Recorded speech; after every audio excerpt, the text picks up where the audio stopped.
Hello and welcome to a Monster Mechanics mini episode where we're going to do another round of broken telephone monsters. Alrighty. All right. Hold on. All I right. have a dog who needs into my lap.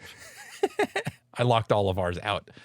Well, when I do that, they come beating the door down. So Yeah. Luckily, they're out there happy with Ariel right now. If there was nobody else in the house, then they'd come. First, let's do a quick explainer. sure. Long-term listeners will be familiar with the format, but anybody who's new may not know. Broken Telephone Monsters is the idea of the old broken telephone game where you heard it from a guy who heard it from a guy who heard it from a guy, and the message gets kind of twisted over time. And this is the actual origin of several mythological creatures. Like most famously, the questing beast is described as a mixture of several animals, which when you trace it back is pretty much just a giraffe. And like unicorns are actually a pretty good description of if you saw an antelope from a certain angle, you could describe it as a unicorn. Mm-hmm. And so we are doing the same thing. We've each, in prep for this episode, picked an animal, and we are going to try to sort of describe it to one another in an oblique manner in the way that it might be interpreted as a monster. Mm-hmm. So why don't you start off, Zach? All right. Like last time, I'm going to kind of frame this in sort of a story or myth format about a young man who had wandered into the forest and in the process of his adventures was climbing a tree. Mm-hmm. And at some point during his climb, the tree began to writhe and shake underneath his grasp and twisted and struck him. Okay. And he fell to the ground, stunned and dazed, but for the most part unharmed, but covered in some scratches and whatnot, and wandered off to his village. The villagers saw his approach and shied away from him, because when he approached the village, he was beginning to seep blood from every orifice, from his eyes, even from his hair follicles, creating sort of like a drenched red look to his head. At which point he finally expired there on the ground. Oh man, that is patently horrifying if this is based on a real creature. Okay, so mine is more of a it's a myth in terms of like nautical sailors have come to the conclusion recently that if you catch a fish and you cut off its tail and toss the head back, just the front half of the fish, that they will continue to grow.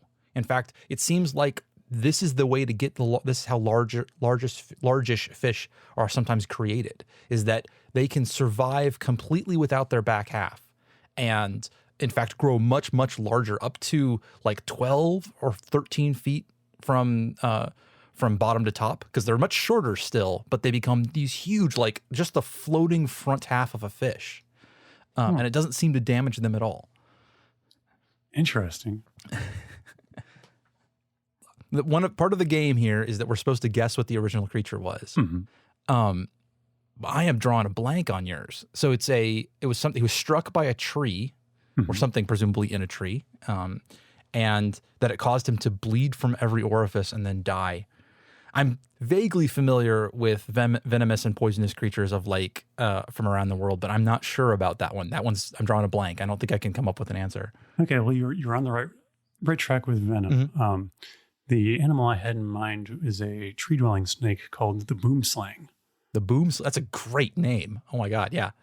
The snake's venom will often seem innocuous at first, or perhaps give the victim the impression that they've gotten a dry bite, which is an unenvenomed bite. But what it does is it thins your blood to the point that it can begin seeping out of every orifice in your body, including hair follicles and pores. Oh yeah, that's yeah, that one you don't even need to make a myth. It's just awful. Yeah. Oh, okay, great. So yours was, you had a fish that can survive being cut in half. Yeah, and in fact, it makes them grow larger. Oh, like I can think of several things like that have a sort of amputation, but I'm drawing blanks on fish. I know of like starfish, and I think maybe not octopus, but they regrow limbs.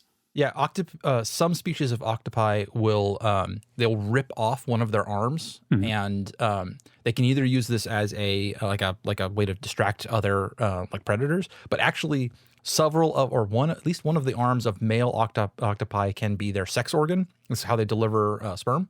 And so they can actually rip off their own arm and give it to a mate and be like, here, you deal with this. I'm going to go. So, but no, that is not what I was doing this time. I am referencing the mola or sunfish. It's a genus of very large fish that looks pretty much like the front half of a fish. Crazy. And they get huge. They're like 3 or 4 meters from the tip of their bottom of their dorsal fin to the tip of their ventral fin. So like they're these massive things, but they're relatively short. They look like a swimming head. It's bizarre. Yeah, so I'm proposing that somebody would have seen this and be like, oh, if you cut the tail off, they'll get bigger. Well, that's cool. All right. Well, so that's today's bonus episode.